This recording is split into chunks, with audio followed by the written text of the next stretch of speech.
પાણી પાણી થઈ ગયું છે। સુરતના અલગ અલગ વિસ્તારોમાં ધોધમાર વરસાદ પડ્યો। ભારે વરસાદથી અલગ અલગ ગરનાળામાં પાણી ભરાઈ ગયા છે। લિંબાયતના ગરનાળામાં પાણી ભરાતા લોકોને મુશ્કેલી પડી રહી છે। ડિંડોલી ઉધના રેલવે ગરનાળામાં પણ પાણી ભરાઈ ગયા છે। ઘૂંટણસમાં પાણી ભરાઈ જવાને કારણે વાહન ચાલકો પરેશાની ભોગવી રહ્યા છે। ભેસ્તાન નવસારી રોડ જળમગ્ન થયો છે। ભેસ્તાન નવસારી રોડ પર પાણી ભરાતા ભારે હાલાકી પડી રહી છે। રસ્તા પર પાણી ફરી વળતા વાહન ચાલકો ફસાયા છે। ડાયમંડ નગરી સુરતના આ દ્રશ્ય દર વર્ષે સુરતમાં આ જ પ્રકારની આફત ચોમાસામાં આવતી હોય છે ત્યારે વિવિધ વિસ્તારોમાં આવેલા ગરનાળા જળમગ્ન થયા છે।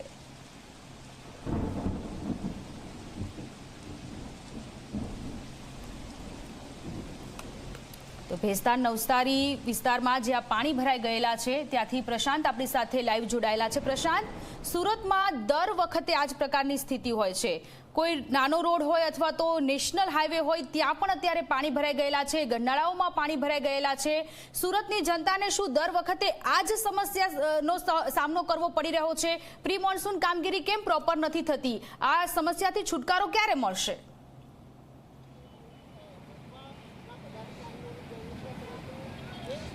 जी बिल्कुल सोनल सीधा दृश्य तमने बतावीशुं। उधना सूरत ज्यां नवसारी रोड है ने भेस्तान मुख्य रोड कही शकाय छे। रोजथी हजारों लोकोने अहीं अवर जवड़ होय छे कारण आ रोड सीधो नेशनल हाईवे ने टच थाय छे अने हाल आ रस्तो पानीमां गरकाव थई गयो छे।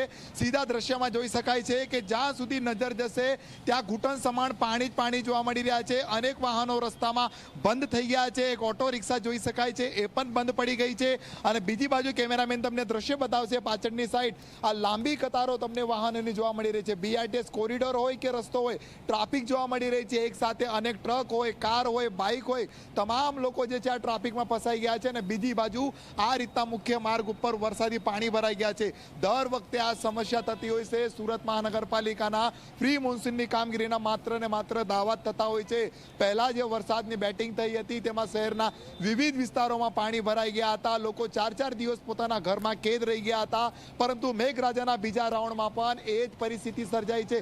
दृश्य जोई शकाय छे। पेट्रोल पंप आवेलो छे, वाहनो बीजा जई शकता नथी अने बीजी बाजु ज्यां नजर जशे त्यां सुधी आ नवसारी जे रोड कही शकाय छे ने हाईवे ने सीधो आ रस्तो मळे छे ने અહીંથી भारे वाहनो होय के कोई लोकोने कई अन्य जग्याए जयुं हशे तो आ रસ્તાનો વધુ ઉપયોગ થતો હોય છે પરંતુ મુખ્ય માર્ગ ઉપર જ आ रीतना पाणी भराई जाता। ऑटो रिक्शा चालक छे जोई शको छो आगळ जई शकता नथी। पाછી ते लोको तेमनी ऑटो रिक्शा लईने અહીં આવી રહ્યા છે અને सूरत महानगरपालिकाना कोई अधिकारी हजू અહીંયા नजरे पड़ता નથી કે આ પાણીનો નિકાલ થઈ શકે। વરસાદે વિરામ લઈ લીધો છે। વિરામ લીધા બાદ પણ પરિસ્થિતિ જેને તે જોવા મળી રહી છે કારણ હજુ સુધી પાણીનો નિકાલ પણ થઈ શક્યો નથી કારણ सूरत महानगरपालिकाને પ્રી મોન્સૂન કામગીરી કરવાની હોય છે। ચોમાસું બેસે તે પહેલા શહેરના ડ્રેનેજ હોય કે વરસાદી પાણીની જે ગટરો હોય તેમની સ્વચ્છ રીતે સફાઈ કરવાની હોય છે પરંતુ મહાનગરપાલિકાની આ નબળી કામગીરીના કારણે શહેરીજનોને દર વખતે આ રીતના હાલાકી વેઠવાનો વારો આવતો હોય છે। હાલ તમે આ દ્રશ્યમાં જોઈ શકો છો કે અનેક નાની મોટી ઇન્ડસ્ટ્રીયલ આવેલી છે ત્યાં વાહનો જઈ શકતા નથી, લોકો જઈ શકતા નથી અને ભારે જે છે લોકોને જે છે મુશ્કેલીઓનો સામનો જે છે કરવો પડી રહ્યો છે એ સુરત મહાનગરપાલિકાના કારણે કારણ ટ્રાફિકના બી જામના તમે દ્રશ્ય જોઈ શકો છો। આ બાજુ બીજી તરફ તમે જોઈ શકો આ બ્રિજ છે। અહીંથી બ્રિજ જે છે લોકોના વાહન માટે છે પરંતુ આ બ્રિજ પરથી એક પણ વાહન નહીં આવી રહ્યા છે। બીઆરટીએસ કોરિડોર છે ત્યાંથી વાહન આવતા હોય છે લોકો બચીને પણ ત્યાં બી ટ્રાફિકમાં ત્યાંથી બી લોકો ટ્રાફિકમાં ફસાઈ રહ્યા છે। જી પ્રશાંત, આભાર તમામ વિગતો માટે। અને આ સાથે બુલેટિનમાં રોકાઈશું નાનકડા બ્રેક માટે।